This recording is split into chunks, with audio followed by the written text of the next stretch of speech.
All right. Good evening, everyone. Am I audible? Online? Yes, sir. Yes. All right. Yes, yeah. Yeah, perfect. So, guys, we'll get started with our session today. So, where did we stop in our previous session? What was our last topic? Types of network. Types of network. Yes. So, in our previous session, we had our first session where we discussed about what is internet. We discussed about what is network, and we have seen what are the different types of networks in our previous session. And today I told you that we'll be getting inside network topologies and Cisco packet tracer. Okay. So first we'll try to understand what network topologies are, and then we'll enter inside Cisco packet tracer and we'll try to build a simple network today. Okay. So today's agenda.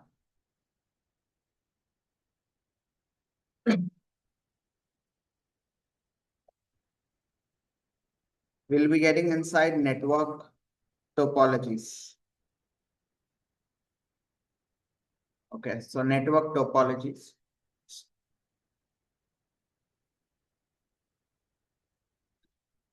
So we'll be getting inside network topologies. And guys.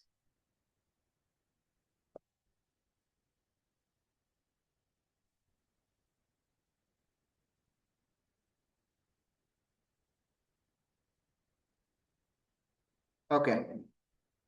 So what do you mean by network topologies? First, we'll try to get an idea. So usually yesterday I told you, right? Normally in a network means two or more devices connected to one another and they are sharing resources with each other. So two or more devices connected to one another and sharing resources with each other. They are going to form a network. Now, for these devices to stay connected with each other, there are many ways. Okay. For these devices to connect with each other, there are many ways. So network topology means the way how devices are connected with each other. Okay, if there are 10 systems, for all these 10 systems, there are different ways to connect with each other. Okay, so the way how devices are connected is called topology. Okay, so depending on the company's requirement, we need certain topology in a company. So like that, we have bus topology, ring topology, star topology, tree topology, like that, we have many topologies. Okay, that means many different ways for these devices to be connected with each other. So for example, if I have, let's say,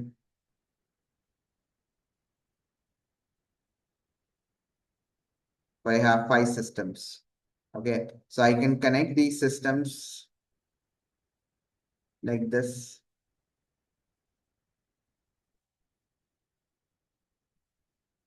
Okay, something like that I can connect, or I can connect like this, or I can directly connect from this system to this system, this system to this system. So like that, there are many ways for connecting these devices with one another. So that is called topology. So we'll try to see what topologies we have. So let me just quickly open a PDF.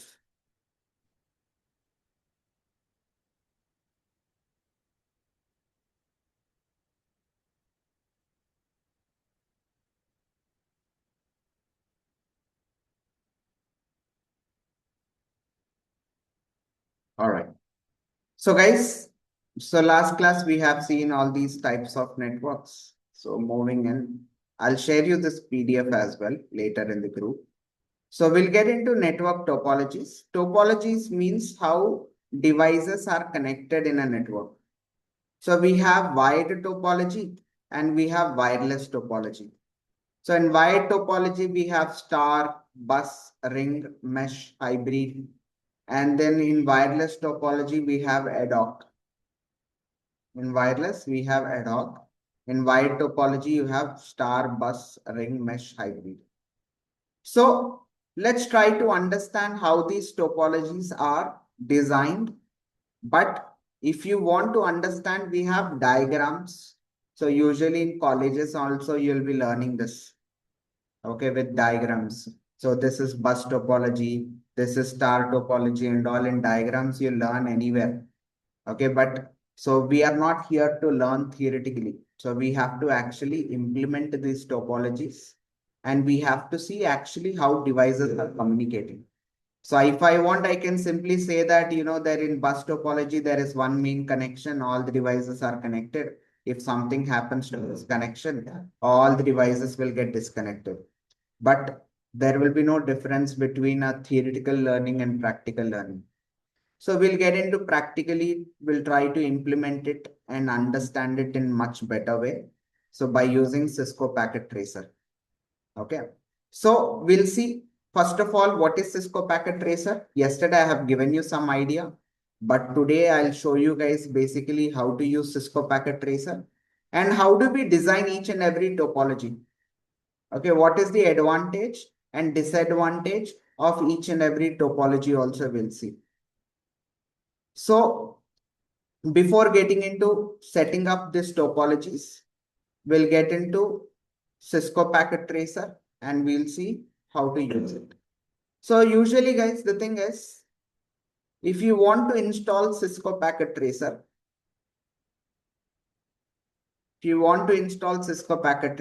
just Google Cisco Packet Tracer download.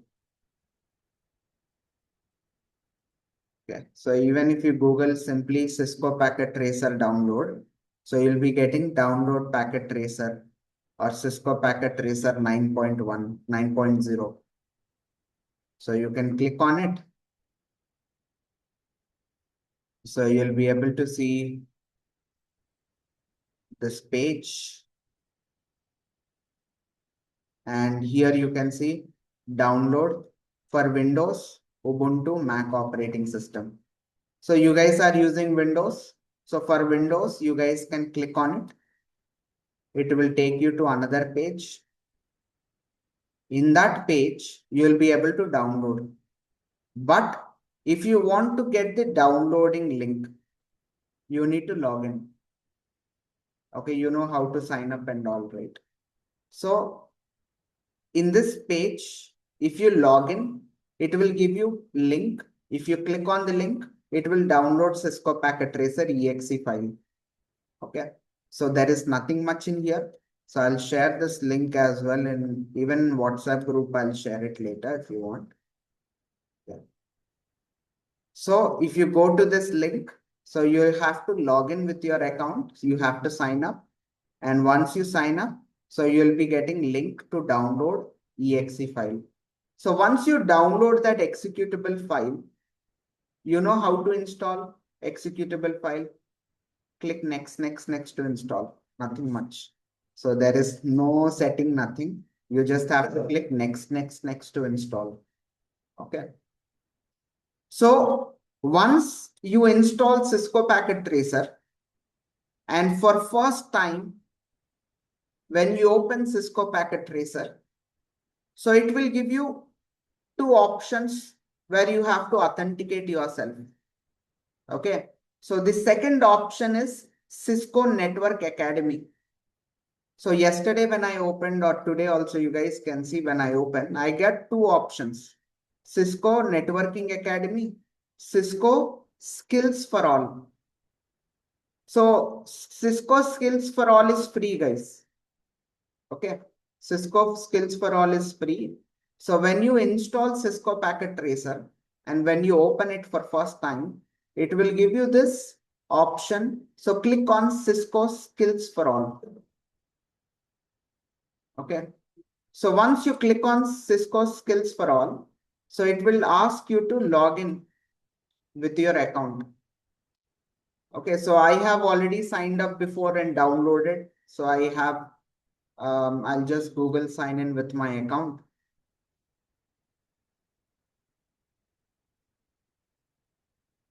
Okay, 1 second. I'm using a different email.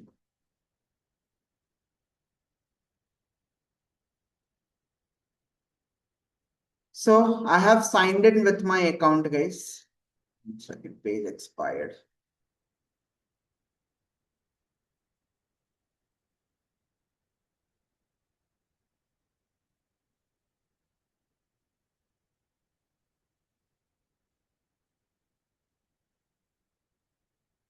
Okay, done.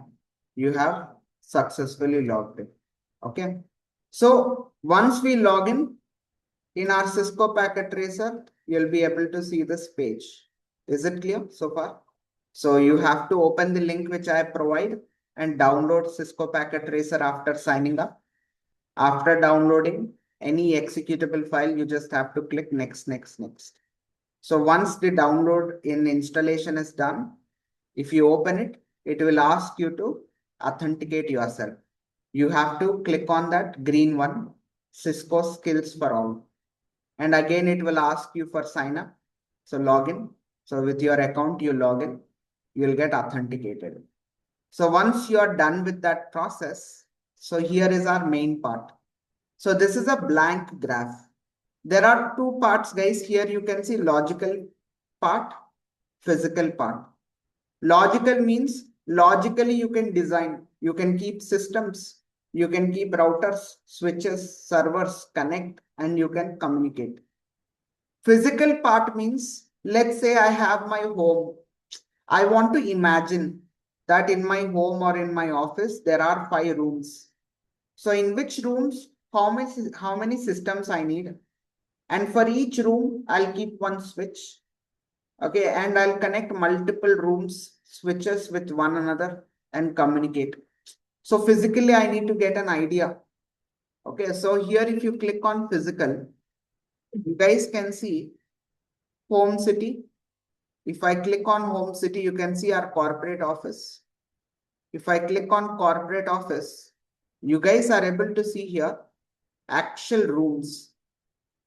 These are all different rooms. As in, we'll get some physical idea that, okay, each room I'll keep, I can arrange systems like this. So I can say in this room, I have 2 systems. So in this room, I have 2 systems. In another room, I have 2 other systems. In another room, I have 2 systems. Okay. In one room, I have some server. In one room, I have a server. So like that, physically, I can implement them. And then in each room, I can keep, if I want, I can keep switches. In each room, I can keep switch.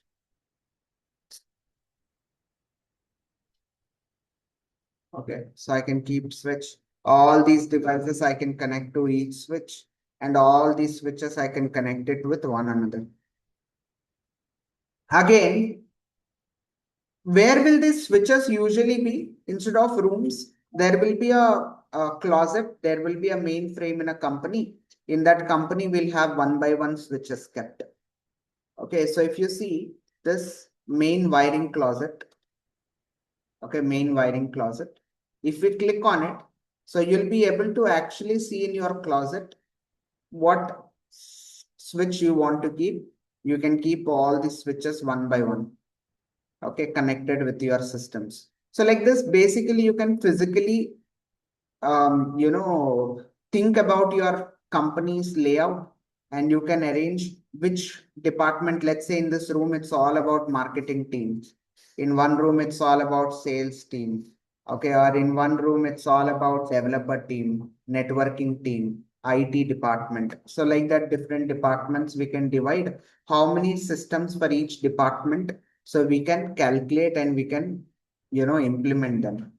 So physically, we'll get an idea that, okay, in my company, these are all the devices which are required. And this is how I'll be connecting all my devices. So we can arrange them. And when it comes to logical part means you'll not have like rooms and all, you'll just assume and you'll just arrange it. Okay, but either way, in logical layout, if you take systems, you'll be able to see in your physical layout. In physical layout, if you take out system, even in logical part, you'll be able to see all the systems which you have built. Okay. All right, let me just reopen it now.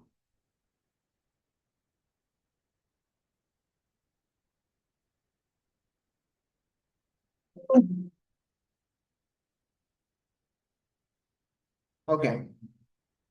So now, the first thing what we need to know after opening our Cisco packet tracer is we need to see what options we have. Okay, so we have almost every option.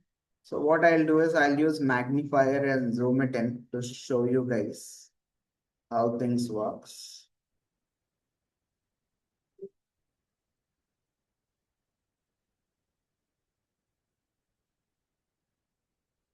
All right. So guys, in Cisco packet tracer, first of all, in top right side, on top left side, so you are able to see logical part, physical part and all. Okay, that is fine. But whatever you want to create a new project, you can create a new one. If you want to open already existing project and work on it, so you can always save your project and later next day you can open that project and continue working on it. So like that, all those file option, edit options and all will be there. It's not much useful anyways. So here, our main area which will be working is this area, guys. This area. So where you are able to see,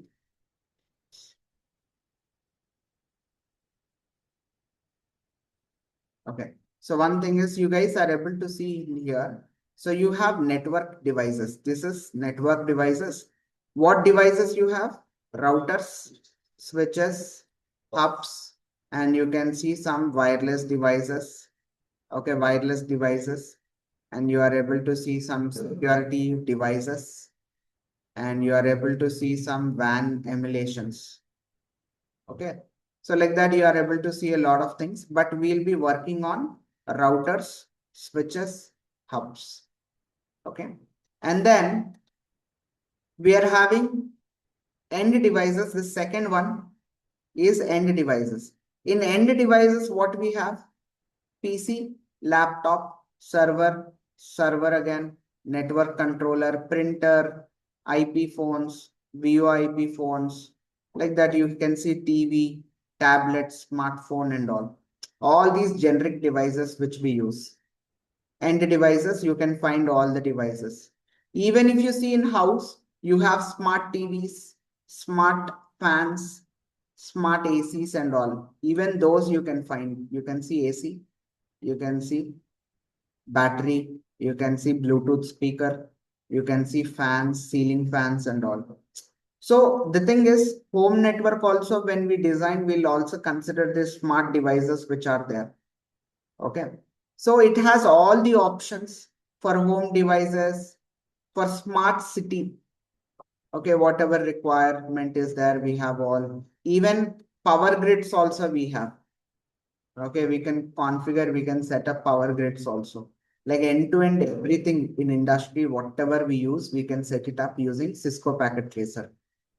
Okay, so even though you don't actually buy this power grids and all, you can real-time configure them. As in, you can actually take a power grid, implement it, and you can configure them. So you don't have to actually invest money as well. Okay, so like that, we have a lot. But anyways, we'll be dealing with this home devices like PC, laptop, servers and all. Okay, which is in companies and in our normal households, whatever we use, we'll be using them. Okay. So apart from that, even normal components, MCU boards and all, you can see normal components also are there. This is nothing but this is another main thing, guys. Here you can see connections. This is console cable. Console cable is used for, it looks like LAN cable only. But Cisco routers or Cisco switches are there, right? Which yesterday I've shown you, enterprise edition. So normally those Cisco routers or Cisco switches, we write commands, okay, and we configure them. So how do we write commands? This switches doesn't have any monitor. Okay, how do we know how to execute which command and all? Basically, that switch has a console port.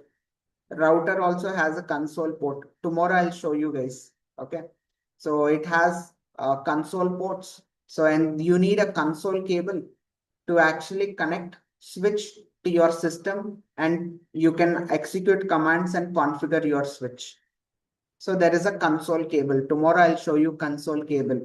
Okay, we'll have session in lab. So we'll see console cable. And apart from that, we have copper cables. So we have copper cross cables. We have fiber cables, like that many. But do you know which systems or which devices needs which cable to communicate? You don't know. So in that case, you can see this one. You can use this for everything. So this is nothing but it will automatically choose which cable is needed for which type of device. So in that case, even though you are not a networking professional, you can still set up an entire network architecture without you actually knowing which cable is used for which purpose. Because it will automatically select that cable and give you, and you will get to know, okay, two systems if you connect. So you'll know that, okay, this cable is required. Okay, automatically it will choose. So you'll also understand that, okay, this cable is in use. Understood? So like this, you can choose this automatic. It will automatically choose which type of cable is needed for which communication. Is it clear? So mostly we'll be dealing with routers, switches and hubs. And in end devices, we'll be dealing with PCs, laptops. And then we'll be dealing with this automatic connector. Okay, that's it. So if you know this, you'll be able to set up your network. Now, let's see how to use it. So let me just close magnifier. Okay, so coming back. Now the thing is, let's set up topologies.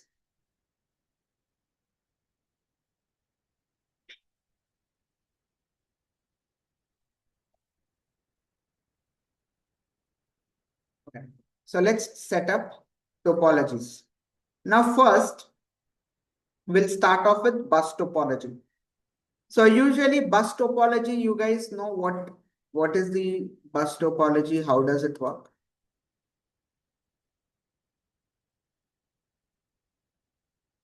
If you want to send the data to A to B, will be sending. Okay. If you send data to B on your end, we go to R.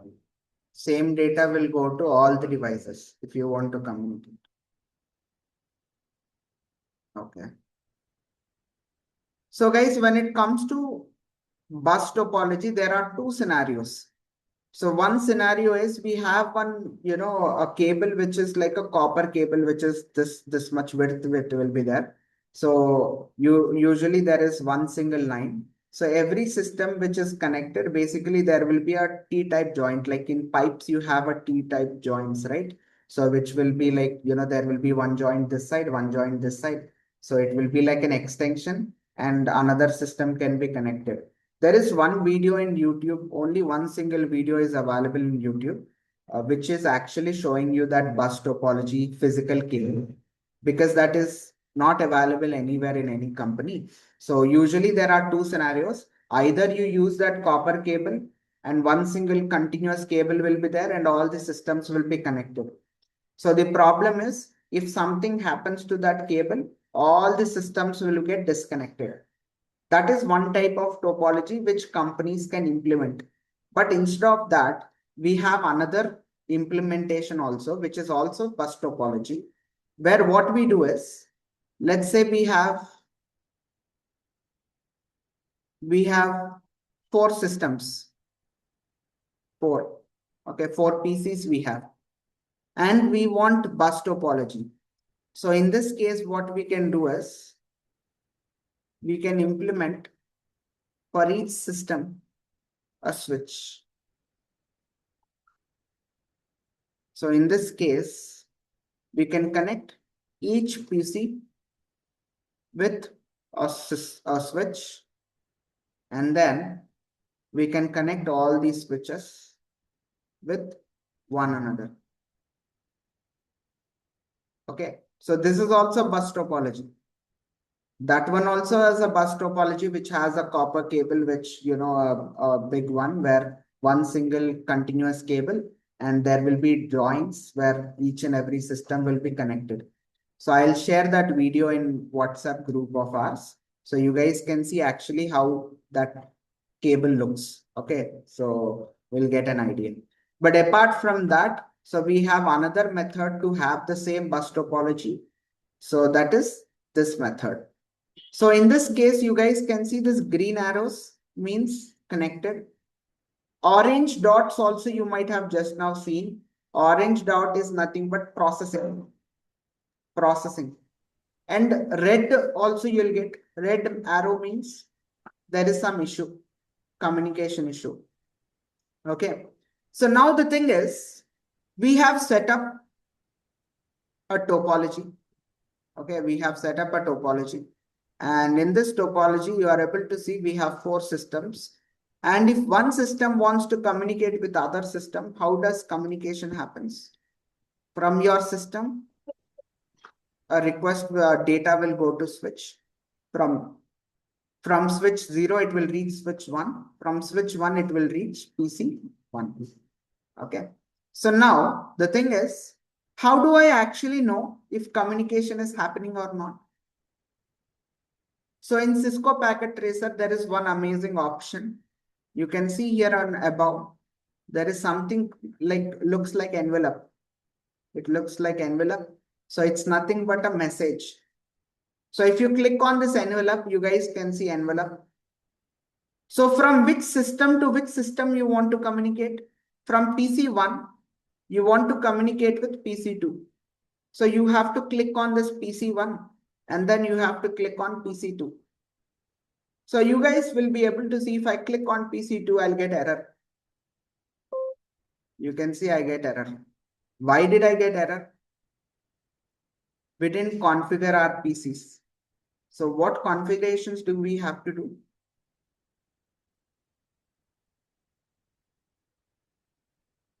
What configuration should we do, guys? So the thing is, you have to. Okay. See, for example, let's say we are in a group. Okay. I want to communicate with you.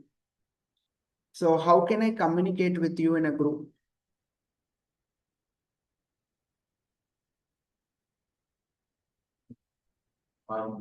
Calling name. So that means I can identify you with your name. How can PC0 identify PC1?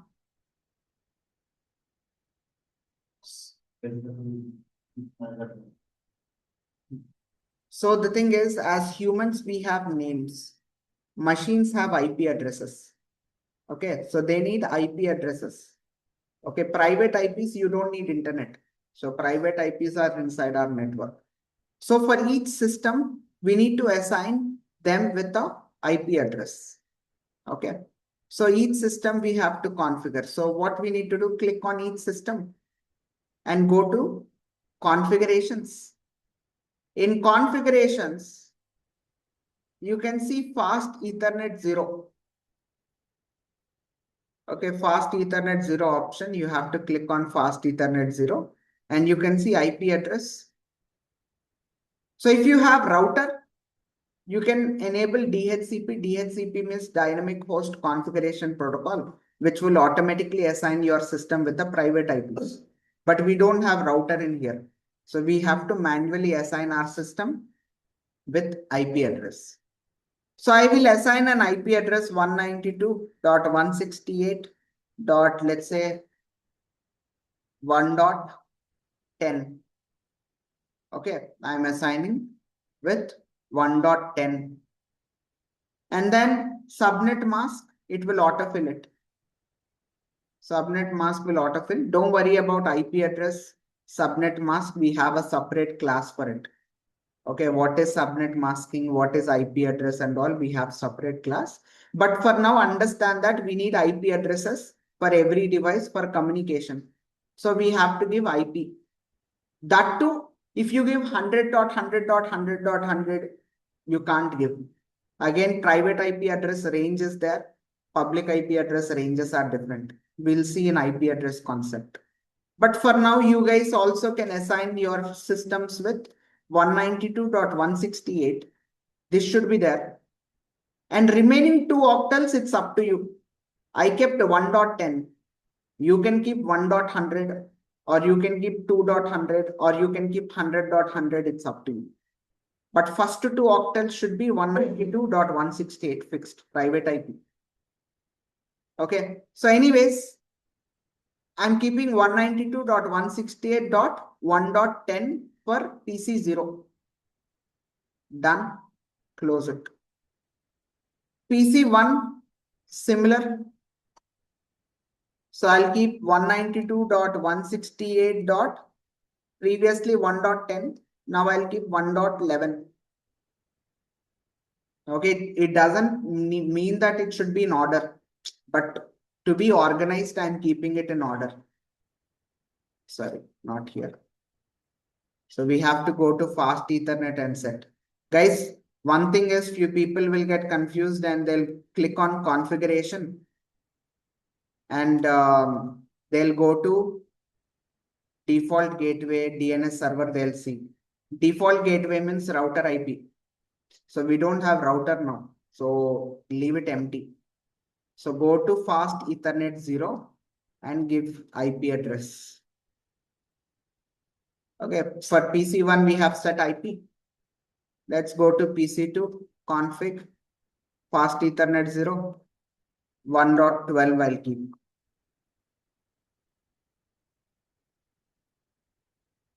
And then PC3 again go to config and fast Ethernet 0 IP address 1.13. Done. So I have provided all the devices with IP. Switch, we don't have to configure. You don't need to configure switch. Only systems you have to configure. So now I want to see if my devices are able to communicate with each other. So PC0 to PC1 I have sent. Did I get any error? No. So that means it's good. But let's say I want to actually see how my data is traveling from PC0 to PC1. So what you can do is in the bottom right side bottom, you can see real time, you can see simulation. So if you click on simulation and if you guys click on this play button, click on play. So you guys can see in real time how packet is passing from PC0, it went to switch 0. From switch 1, it will going to PC1. Again, response should also go back PC1 to switch 1. Switch 1 to 0 and from 0 to PC0. Are you guys getting it? So this is how, if you configure everything properly, the communication will happen. If at all we get any issue here, the same issue will get it in real time also. Clear, everyone? Even online, did you guys get it? So, Yes. why IP address starts with 192.168? So we have private IP ranges. So there are multiple classes in IP. So every in like, you know, IP addresses class A, class B, class C, class D, class E. So like that we have different classes. So class A IP addresses private IP starts with 10 series. Class B starts with 172 series. Class C starts with 192 series. So that is why 192 series we have to give IP. So when we get into IP addresses, I'll explain you about that concept so you'll get more idea.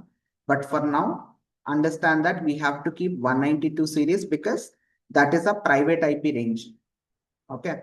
So anywhere throughout globe, 192 series only for class C will be there. If you want, you can also keep 172 series IP.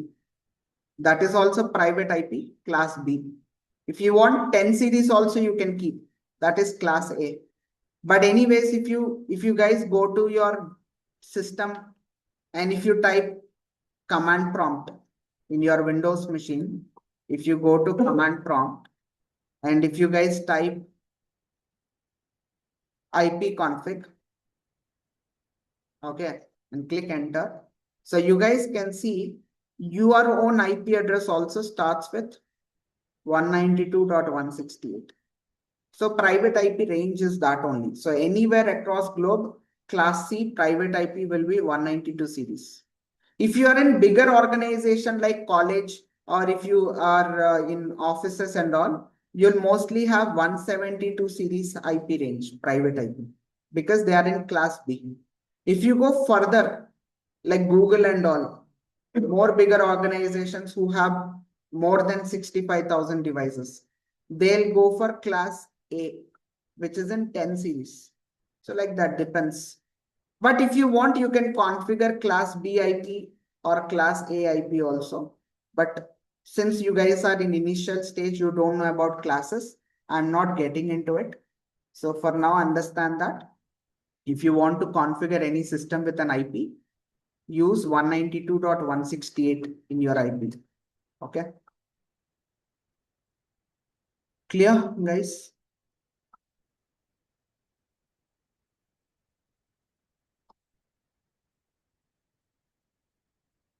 Yes. So now, if you see in here, in bus topology, for example, in bus topology, the advantages and disadvantages. So if you see that copper cable scenario, the advantages, there is only one single communication line, and it is less expensive to implement it in company. That is the advantage. It is less expensive, less number of connections. It's easy to manage. So the disadvantage is if something happens to this main connection, the entire network will get disconnected. That is the disadvantage. So here, the reliability for data transfer is less. Okay, chances for data to reach destination is less because we are depending on one single line. Okay, that is the disadvantage. In order to overcome this disadvantage, we came up with star topology. How star topology works? Normally in diagrams, you'll be able to see like this. But in actual scenario, how star topology works is, so we can either have a switch or hub. Let's say, for example, I'll take hub as an example. Because you don't know what hub is. So I'll take hub as an example.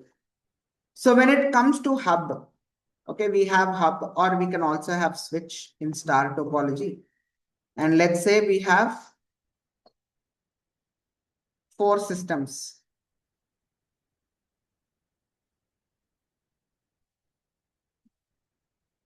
We have 4 systems. All right. Now, these systems are connected to hub.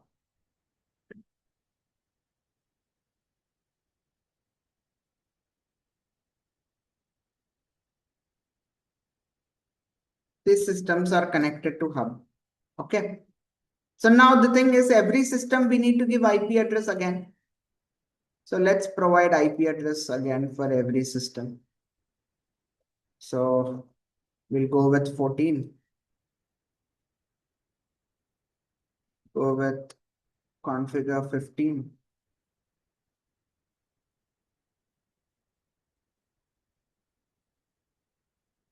We'll go with 16.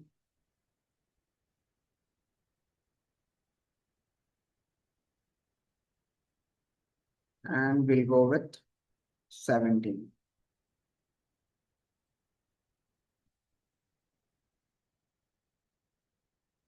Okay. So we have given their names, that is IP addresses.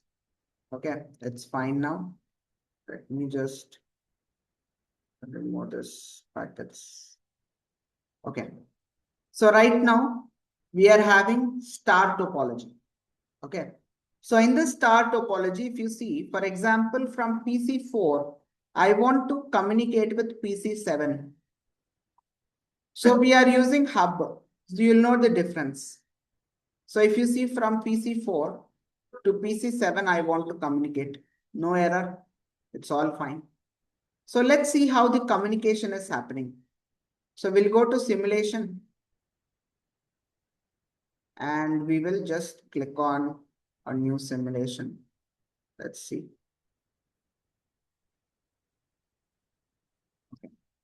So let's see what is happening. It reached hub. Usually what should have happened? From hub, it should have gone to PC7.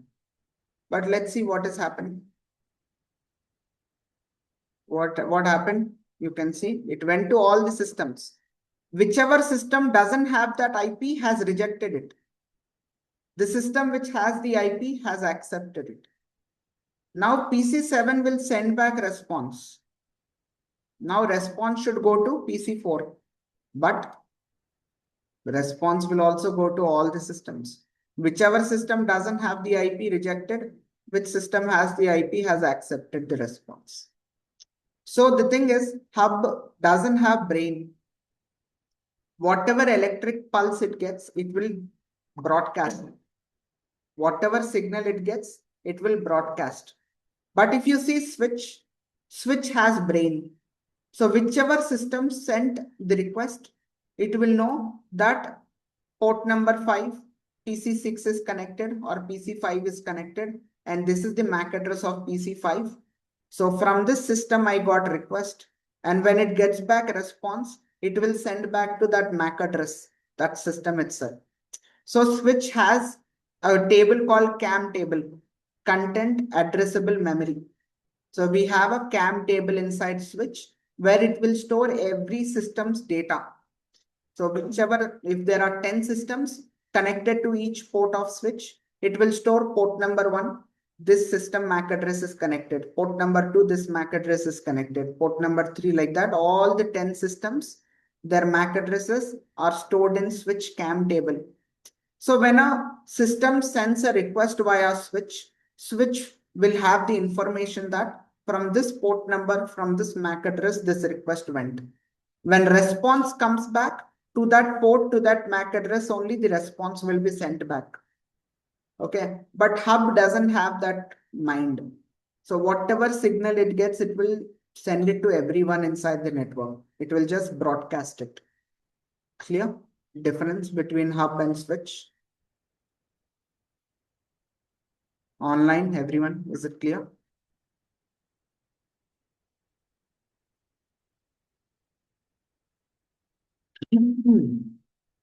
So in star topology, instead of using hub, you can also use switch so that you can send to particular device. So that is fine. So what is the advantage in the star topology? The advantage is if something happens to this connection, only this device will get disconnected. Other devices can communicate with each other. But in bus topology, entire network will be gone. But in star topology, if this device is disconnected, only this device will get disconnected from the network. Others can communicate. That is positive. Negative point is there is no alternative way for PC4 to reach other systems. It is relying on only one single connection. If this gets disrupted, it cannot communicate with anyone or anyone else cannot communicate with PC4. That is the disadvantage. Okay. So since there is only one path to send data, so data reaching destination chances are less because there might be chances this cable might got disconnected or some reason some rat came and bit the cable and it's gone. So there is only one way for this device to communicate. So since there is no alternative paths, data reaching destination chances are less in star topology. So in order to overcome this,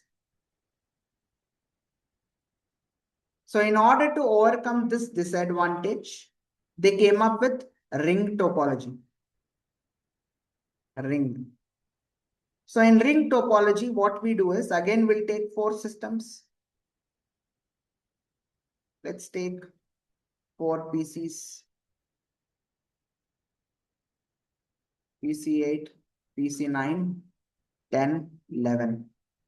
Okay, so let's see how ring topology is designed. So in ring topology, in diagrams, you guys might have seen ring topology like this.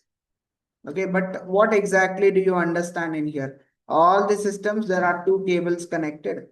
So like this, you are able to understand, but actually it's not like this. So actual physically, if you implement it, it will be different. So I'll show. So we'll have switch.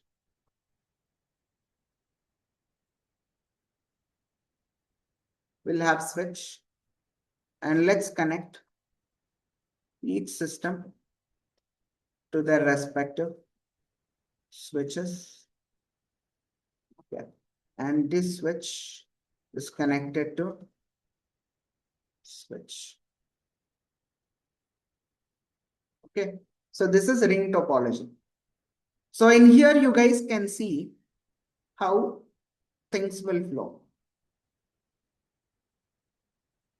So I'll do this. We'll take a screenshot.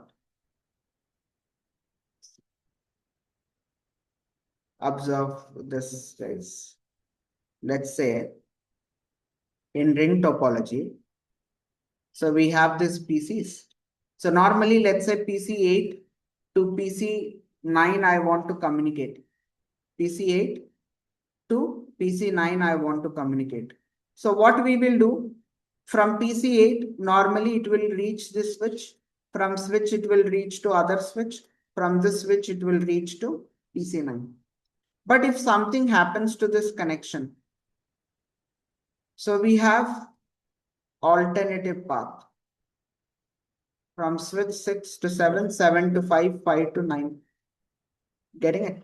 So this is alternative path for data to reach destination. So we are not relying on one single communication channel. So there are alternative paths in here for communication. So you can say clockwise, anti-clockwise directions as well.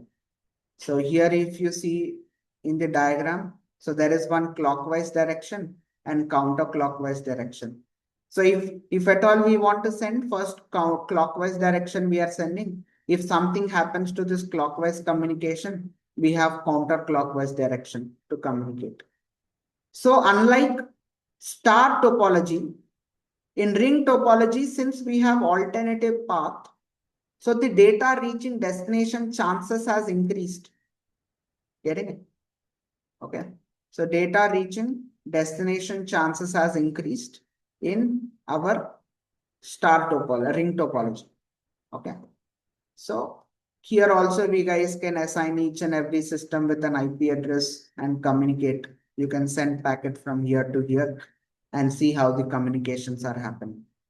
Okay. So that is task for you guys. You know right now how to configure IP addresses. And you just have to take this envelope, click on which system to which system you want to communicate. So if you configured it correctly, then your packet will transfer properly. Okay, so that is task for you guys. So now ring topology is fine. What is the disadvantage in here? Disadvantages here, still we are having only one alternative path, not multiple. We have one single alternative path. So still there is a chance that even alternative path can also be disrupted. Okay. So still the data reaching destination chances has increased in ring topology, but not 100%. So we have mesh topology. We have mesh. So mesh topology, I'll tell the difference. So again, we'll take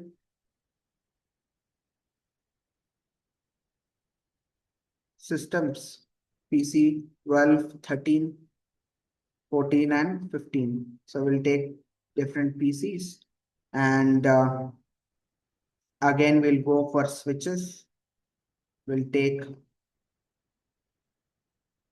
switch, multiple switches. Okay. Now the thing is, all these switches, let's connect them.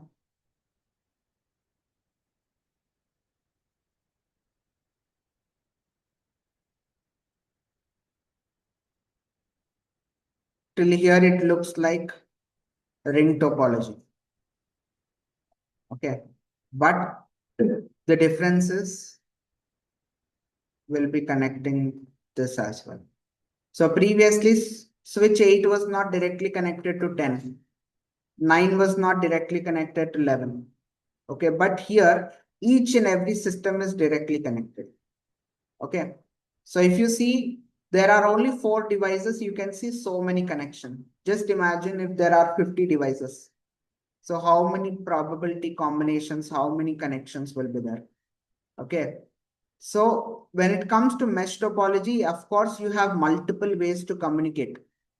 But the problem is too much to handle. So many cables. So if you want to implement it in your company, you need to spend a lot of money.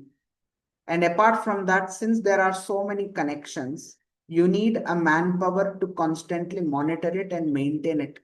For that also, you need to spend money. So it is very expensive to implement a mesh topology in our company.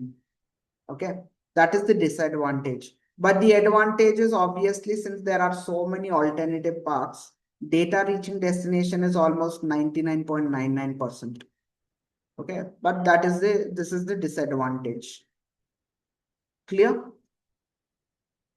This topologies. Like this, you'll have tree topologies and all, but these are main bus, ring, bus, star, ring, and mesh topology. Got it? Even online, did you guys understand? Yes, sir. Yes. All right. So guys, the question for you now is, which topology do organizations use mostly?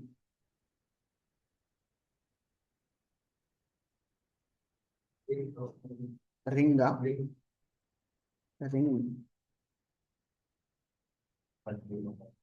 ఏంటది multiple topologies.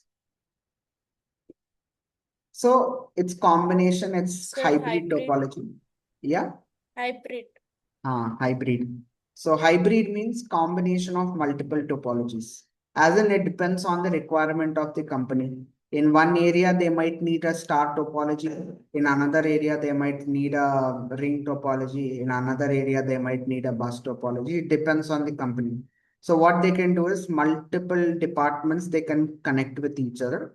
So for each department, different topologies. Will class be recorded and shared? Yes, it will be. Every session will be recorded and it will be shared. So what you can do is you can combine multiple topologies together.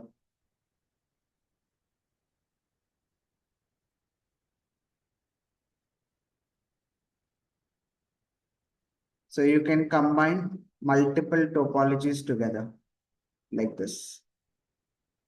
Okay, bus, star, mesh, ring, everything you can connect. So this is like, a mid-level architecture already. Okay, so practically, if you guys implement it, it will be much easier for you to understand it. So now what your task is, all these topologies you have to implement in your Cisco packet tracer. And then for each system, as configure it with IP address. And then ultimately your goal is from bus topology, that is PC0, to last PC, that is PC15, you need to communicate. Are you guys getting it? From PC0 to PC15, you should be able to transfer the data. So you don't have to use hub. If you want, you can use switch. It's up to you. You can use hub also. It doesn't matter. You can use router. Router you can use, but router you have to configure it. Okay. But when it comes to switches, you don't have to configure. Router you have to configure. That is why I'm not including since you are in initial stage. So router I'm not including. So right now use switches and hubs for communication. Clear, everyone? So this is a private network. So we are not connecting with internet. So we don't need router. If you want to connect with internet and communicate with another network, then you need a router and then you have to set up. Okay, that also I'll show you. Karthik, which is more reliable, hub or switch? What is it? Which is more reliable, hub or switch? See, when it comes to hub, obviously you can't see if my intention is to send from PC4 to PC7, I'm not able to send it to only one single system. So in hub, my data is going to other systems, which is not safe. Okay, even though that systems doesn't need the data, still hub is sending it. So obviously hub is not reliable. So we'll be using switch only. So when we'll use hub in a case where, for example, I have a department. So let's say around 10 people. For all these 10 people, I have to send the same message or same request. So in that case, I'll implement hub because that hub anyways is going to send the message to everyone. But that is rare case scenarios. So in companies, organizations, we don't use hub, mostly switches only. Yeah. Yeah. All right. So I hope with this, you guys have gotten some idea on how to design basic network. So without now you are only communicating inside network. So n number of systems, n number of switches you can connect and you can communicate. Okay. So now I'll also show you how router works. Anyways, you know how switch works. It is only sending to designated system, right?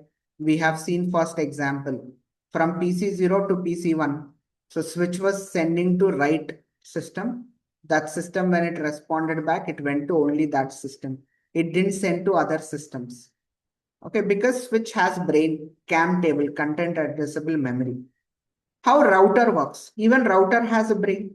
So even router also, if you're using router, it will send it to correct system and response also it will send back to right system. But why do we need switch? Why can't we directly use router? Any idea? Why we need switch? Can't I directly use router instead of switch? Router has less number of ports than switch. Perfect. Yes. So if you see router doesn't have Ethernet ports.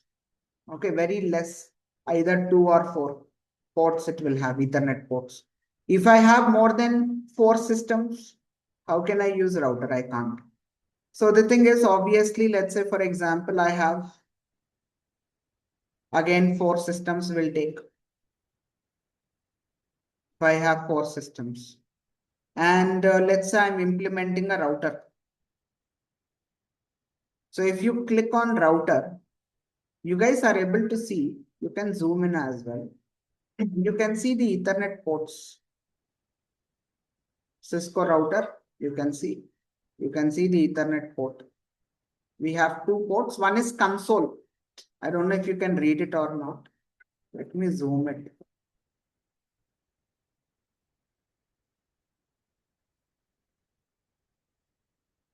So you can see console. You can see console. Console port means, as I told you, if I want to write any commands, if I want to configure my router. So this port might look like normal Ethernet port, but it's not normal Ethernet port. It is mentioned console. So it's a console port. Okay. So it is not meant for connecting internet. It is meant for a laptop or PC to connect with it and run commands and configure it. So I'll show you tomorrow how console cable is and how to connect a router or switch to our system and configure it, I'll show you. But if you see, it has limited, right? So let's say we have only 2 Ethernet ports. So now, if you see in real time, if I try to connect, for example, PC16 connected it to router, it's done. PC17 connected it to router, it's also done. But PC18, if I connect it, you can see the cable cannot be connected to port because already there are only 2 ports which are already occupied. So it's not possible for me to connect other systems. So the thing is, that is why we need switch.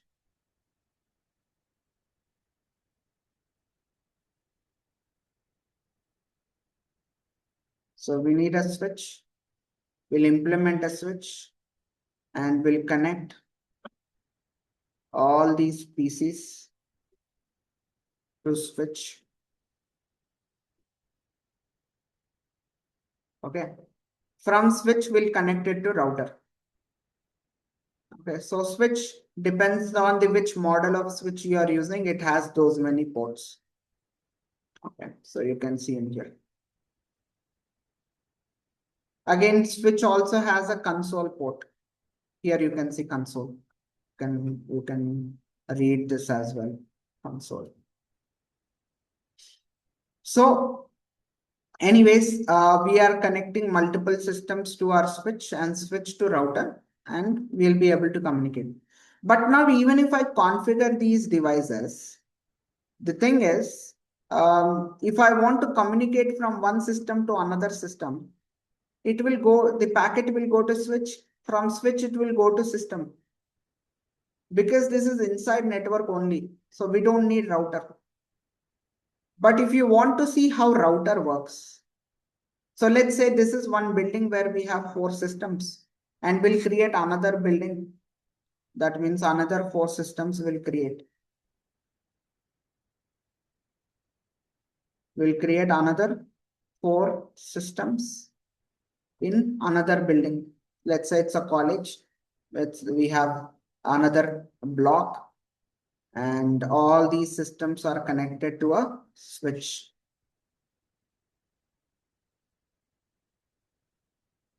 All these systems, let's connect it to switch. Now this switch, we can connect it to router. Okay. Now the thing is, if you see, we have multiple devices, and this is a separate network. This is a separate network. We are using a router to connect 2 networks together. So now from this system, I want to communicate to this system in another building. So via router only it has to get transferred. So for this, we need to do configurations. So one is every system we need to configure it with IP address. So let's give IP. So I'll give 192.168, 1 dot, this time let's say 100 I'm giving. Subnet it will automatically take.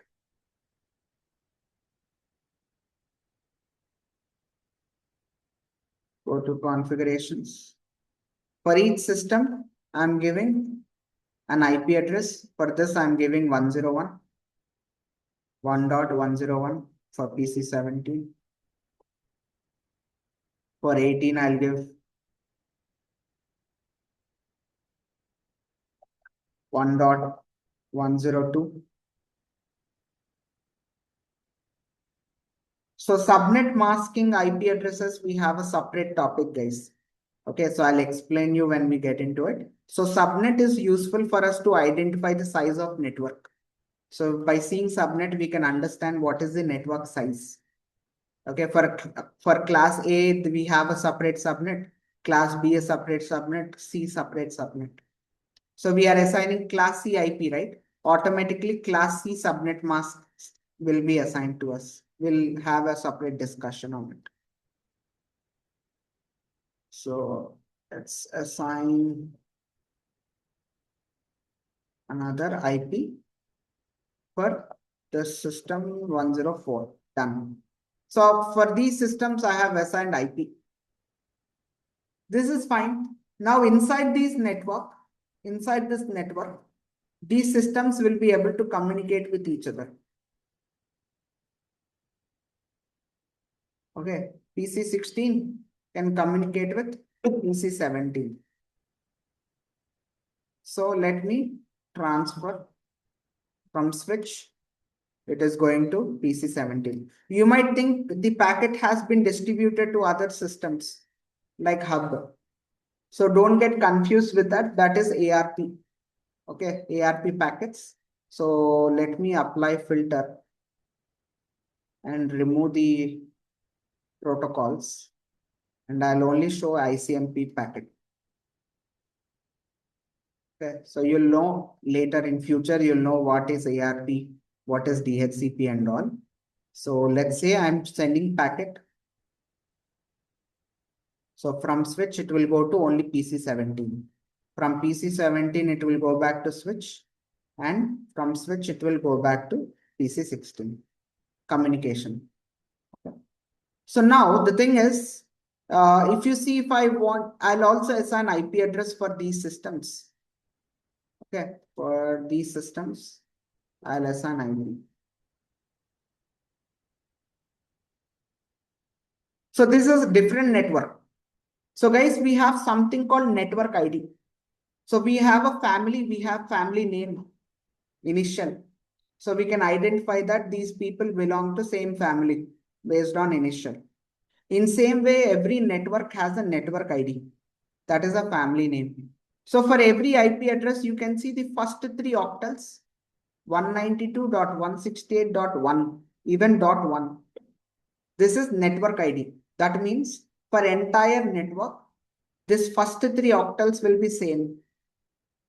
Okay, so even if you see my IP,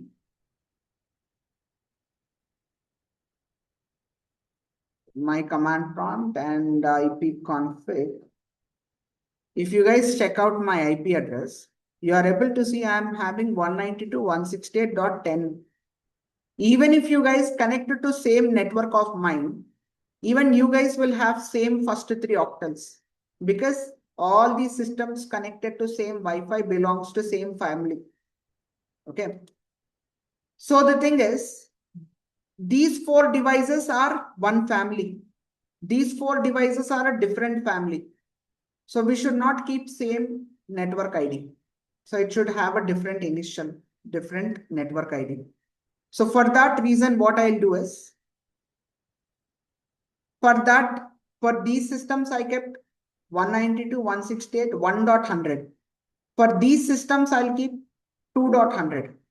Okay, last third octal, I'll change it to 2. You can keep even 3, you can keep 4, you can keep 100 also, it's up to you. So do 2.100 I'm keeping.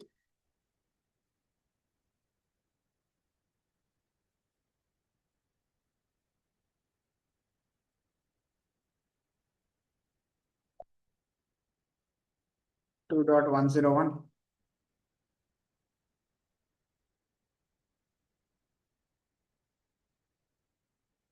And for PC 22, I'll keep 2.102. For PC 4, I'll keep PC 23, I'll keep 2.104. Done. Okay. So I have configured IP addresses. All is good. All is good. All well. Done. We have configured. Now the thing is, can I transfer data from this PC to this PC now? What do you guys think? Sir, subnet mask won't change, huh? No, subnet mask for every, so if every household or every company who is using class C will have same subnet mask, no change in it. So if you see your own system, if you open and check your IP address in your command prompt, you will also see same subnet mask. Yeah.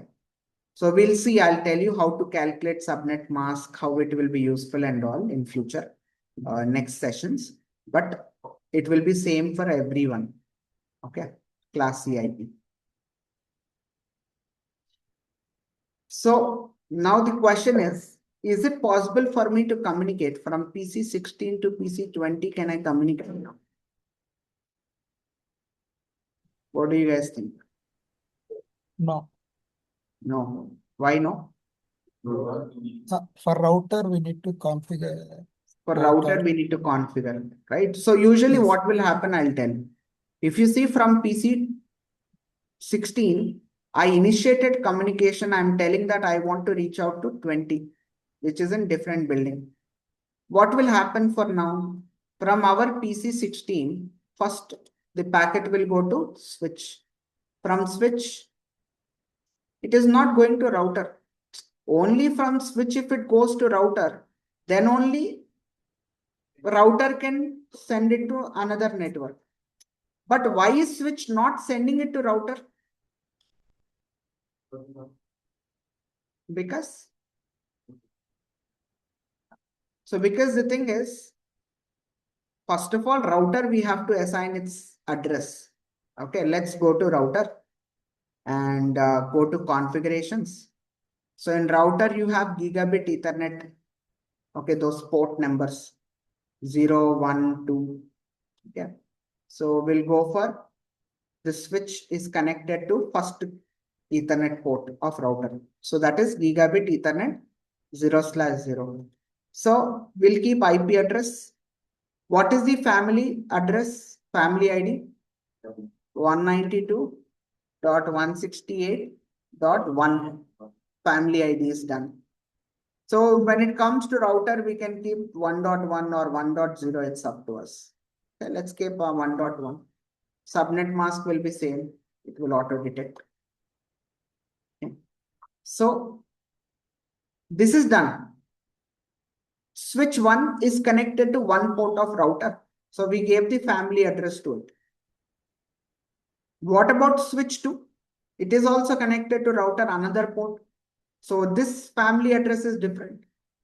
So we have to give gigabit Ethernet 0/0/1, which is another switch connection. So here also we have to give family address 192.168.2. 2.1 only I'll give. Okay, keep it organized. Done. We have given our addresses in router, all good. But there is another problem. How will these systems know their router address? How will these PCs know that this is their router and this is the IP address of router? So every system you have to open and you have to say default gateway. Default gateway is your router address 1.1. For this family, the router IP address is 1.1. DNS server means domain name systems, means if you have Google DNS server, the IP address of Google DNS server is 8.8.8.8. Again, about DNS also we'll discuss later. So for you to understand, DNS server will help you to translate domain names to its IP addresses. If I'm typing facebook.com, Facebook doesn't have a name, it has IP. For human understanding, we type domain names. But for ultimately systems, it is all about IPs. So DNS server will help us to convert the domain name to its respective IP address. Okay, so we'll be using Google DNS server 8.8.8.8. So anyways, for every system, we will give default gateway IP address, that is our router IP. Google server IP, that is 8.8.8.8.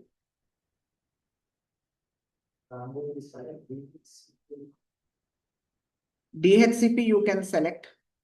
You can, yeah. So if you are using router, if you enable DHCP, automatically what will happen? Router will assign private IPs to all these systems. Okay, you don't have to manually go and assign. But in companies, we don't use DHCP because there are DHCP attacks, ARP poisoning attacks. So in ethical hacking, we'll see practically. So because of that security purpose, we don't use DHCPs. But in our home networks, we have DHCP. So every time you go to your house, automatically your mobile or your laptop will get IP address. So that is because of DHCP. So now let's see. Let's give default gateway again for this system. For this system. Done. One family is complete. Assigned IP addresses. Done. So now, second family also we have to assign default gateway. That is 2.1. And DNS server same Google server IP 8.8.8.8.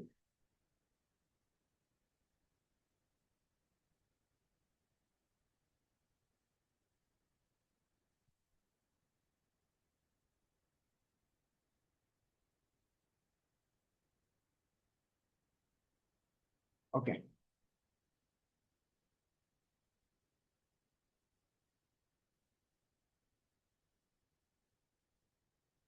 Last system, let's assign.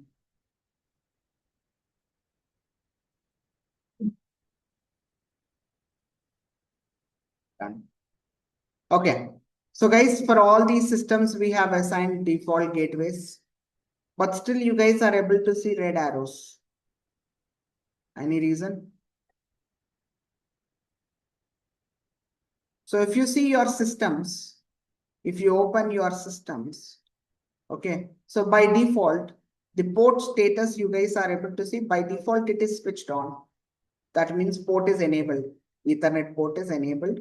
So by default, it is on. But when it comes to router, it's not switched on by default. You can see port status, it's not on. So you need to manually switch on the port status. You can see it became green this side.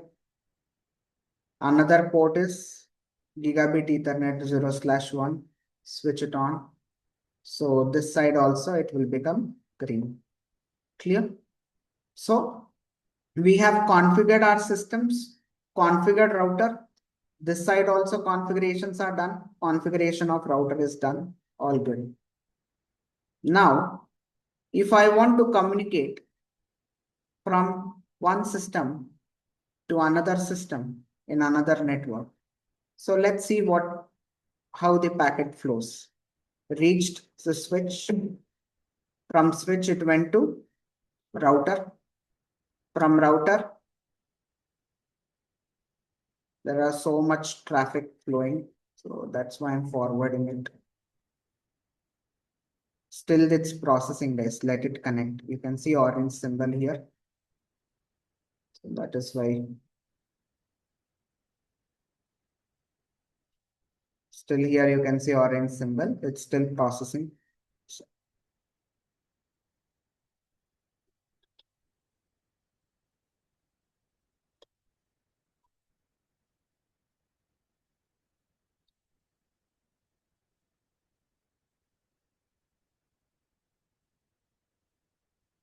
So let it connect.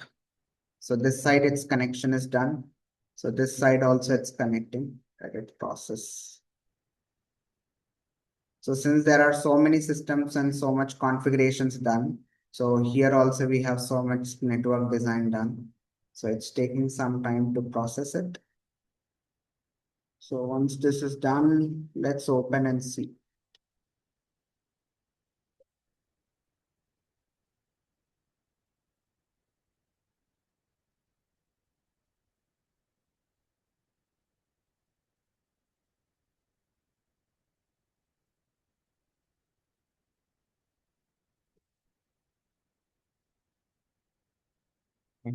So it will take some time. Meanwhile, you guys can see here from one PC to another PC when we are sending. Okay, so it is reaching switch. And then switch is checking where the IP address is. So there is no IP address of PC20 in this network. So it is sending to router default gateway. But here it's still processing, so it will take some time, guys. So once this connection is done, router will be able to transmit to this network. From this network, it will go to this PC. Okay. So previously, once when we didn't configure our router, you have seen it stopped near switch. But since configurations is done from switch, it is flowing to router. But router here, it's still in processing state. So it is not sending right now. But if you wait for some time, once it is connected, it will be able to communicate with other system inside another network. But did you guys get an overall idea how router works? So you can connect two networks together and you can communicate from one network to other network using the router. Sir, Clear, guys? Yeah. you told that switch has brain, then why the message is going to other devices? Other devices because first communication, first traffic. So switch needs to store the information. So first traffic, it will update its ARP tables. So which IP address has which MAC address. First communication, it will broadcast ARP packets. And once it broadcasts ARP packets to all the systems in the network, so it will get to know which system IP address has which MAC address. Only for first communication. From next communication onwards, since it has the ARP table updated, so next time onwards, it will directly send it to that MAC address. Sir, once can you show that? Yeah, that is what. Here it's processing since we have configured all these networks, right? So it is taking too much because we are using a free Cisco packet tracer. So since there are too many connections, it's taking some time in processing.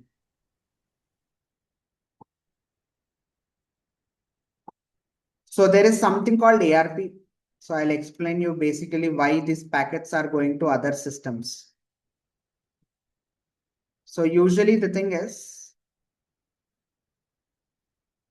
ARP, if I enter in images. So I'll show you in my command prompt also, in my Windows command prompt. If I type ARP-A, okay, click enter. So you'll be able to see this is ARP table. You can see this ARP table. Every IP address of a system and what is the MAC address of that system. It will be stored in ARP table. Okay, so every device basically they'll maintain this ARP table and it consists of every system's IP and the MAC address of that system. So once this ARP table is updated, next time onwards, if I want to communicate with this system, since I already have its physical address, I can directly send message to this address. Okay, but initially, if I don't have this MAC address of this system, what will I do? I will send an ARP request to entire network saying that I want physical address of system which has this IP. To all the systems I'll broadcast. So whichever device has this IP will respond me back saying that this is my MAC address. So once it responds me, I will store it in my ARP table. So next time onwards, directly using its physical address, I can communicate. Getting it? ARP. ARP is called Address Resolution Protocol. Okay. So usually we use ARP because you can see here.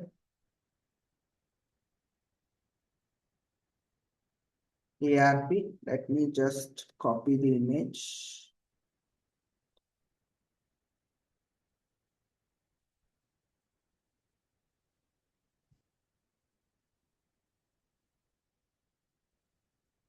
And show. Okay. So you guys can see, let's say we have multiple systems in our network like this. Okay. So what system A will do? System A, you need to remember that for devices to communicate with each other inside network, they need MAC addresses. Okay, for devices to communicate with each other inside network, they need MAC addresses. So if system A wants to communicate with any device, it has IP address of that device, but it doesn't have MAC address. So what system A will do is, it will send a ARP broadcast request. You can see broadcast. It will send for all the devices which is connected to that network. ARP request will go. It will say, I'm looking for physical address of node which has this IP. So system B has the IP, right? So system B will reply saying that the node physical address which you are looking for is, this is my physical address. To system A, it will send back reply. So reply will be unicast, request will be broadcast. So when system A wants MAC address of an IP, it will broadcast it. And whichever system has that IP, it will send a unicast. That means only to system A, it will send back reply saying that this is MAC address. So that is why you are able to see initially the packets are going to all the systems. First packet will go to all the systems.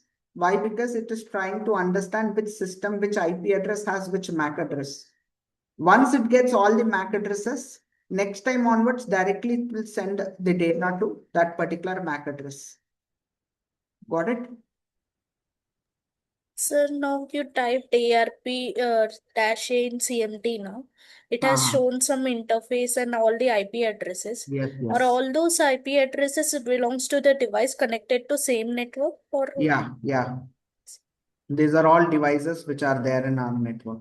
Some are broadcast IDs and all, but all these systems which you see 10 series, 10.1, 10.102, 10.255, these are all systems in our network. then what is this dynamic and static Where? type? This one. Yes, sir. Okay. So basically these IP addresses which we are assigned with are dynamic IPs. Static IP means fixed IP. So this last IP address is 255 is a broadcast ID. It's a fixed ID. So that is why it says static. So remaining are normal router IP address and normal system IP. So these are dynamic. That means it's not fixed IP. It can change. Static means fixed. Dynamic means it changes. Okay, you can see last IP is always broadcast ID. It's fixed, static. But if you see normal system IPs, they are dynamic. So in my case, I'm connected to Ethernet. I'm also connected to Wi-Fi. You can see I'm connected. You can see Ethernet symbol in here. I'm also connected to Wi-Fi. That is why I'm able to see multiple interfaces. And also I'm having VMware. So VMware also has network adapters. That is why I'm able to see many. But you guys will only be able to see one interface in your system. Okay, so that is your IP. So in my case, you can see these are the two devices available in my network. And you can see they are dynamic. And this is anyways broadcast ID, network IDs are fixed IPs. So they are static always. Okay. At what condition it will change to dynamic?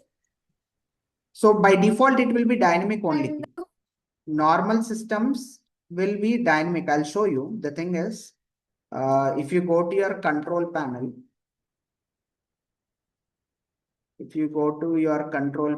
and you go to network and internet settings, and if you go to network and sharing center, so you'll find this network adapter settings.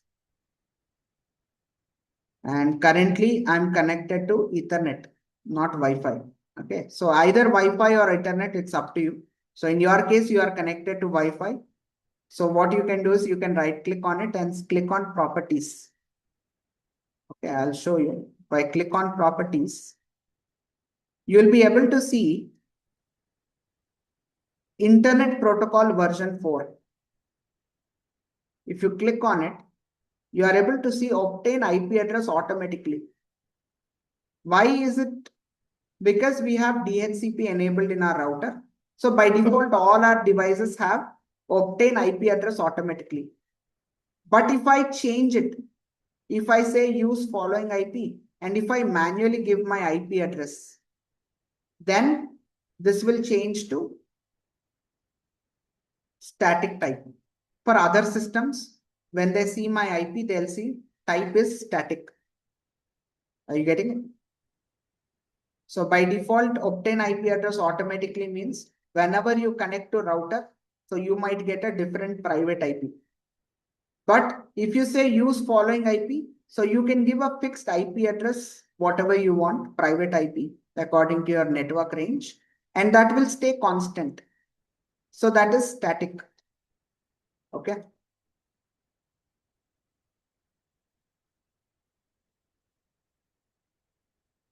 Got it? Yes, sir. So we'll see when we get into net IP addresses concept, subnet masking, we'll see about static IP, private IP, dynamic IPs and all, public IPs and all. So you'll get more clarity over it.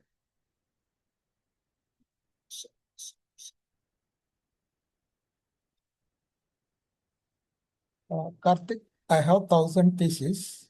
If I You have? configure 1,000 PCs, if I configure manually IP address, it will take more time, right?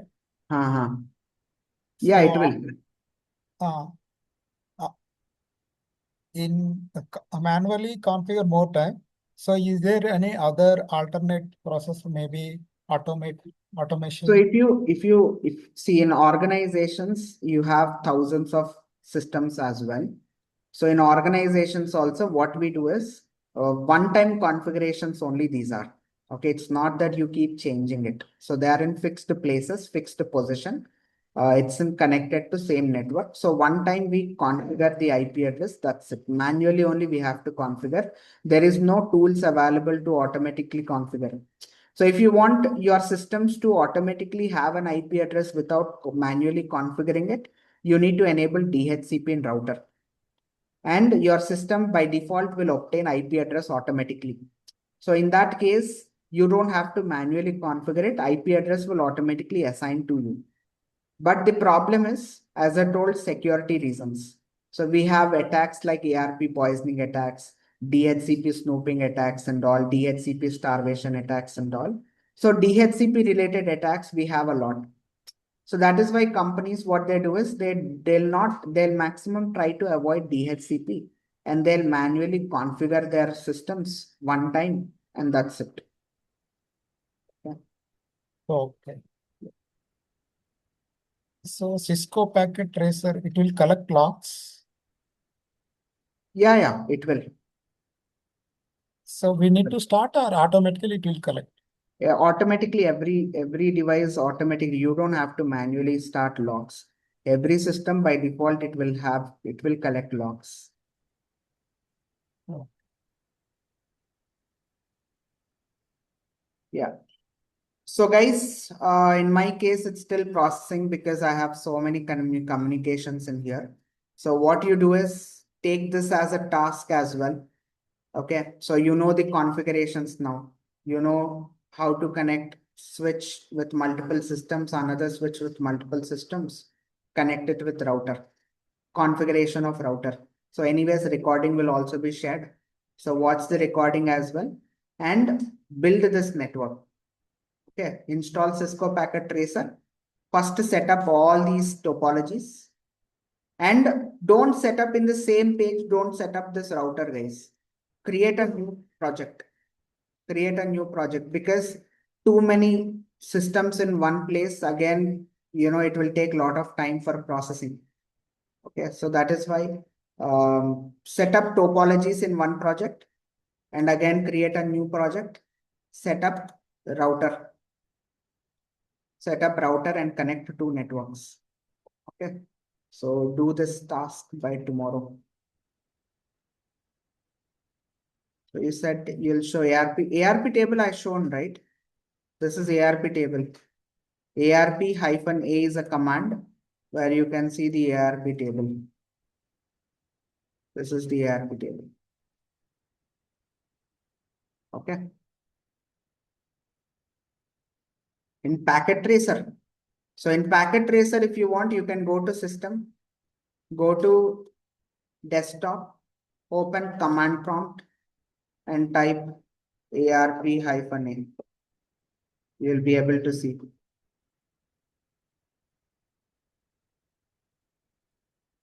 You can see ARP table.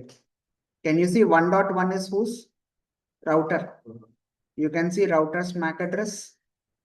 And you can see 1.101 is this system only, system IP. You can see the MAC address. Okay. So here in every system, you can access, you can do IP configurations. You can access terminal command prompt of every system. You can access them. All right. So this is your task, guys, today. So install Cisco Packet Tracer and set up this network architecture. Design it. Yeah. So tomorrow I'll show you guys enterprise level router and normal router difference. Switch, I'll explain you guys how switch works. Hub, anyways, you have seen here. So hubs usually we don't use in companies, but routers and switches, enterprise edition, I'll show you guys tomorrow. And even console, remind me. So console port, console cable. So how do we connect a router to our system and configure it? So I'll show you guys tomorrow. All right. So complete today's task and update me. You are all in group, right? So update me in group. If you have any queries, also text me in group. So we'll definitely help you out. Okay. So, all right, guys, this will be it for today. We'll catch up in tomorrow's session again. Complete the tasks and update me, guys. Thank you all. Thank you so much. Have a nice day, everyone. Thank you.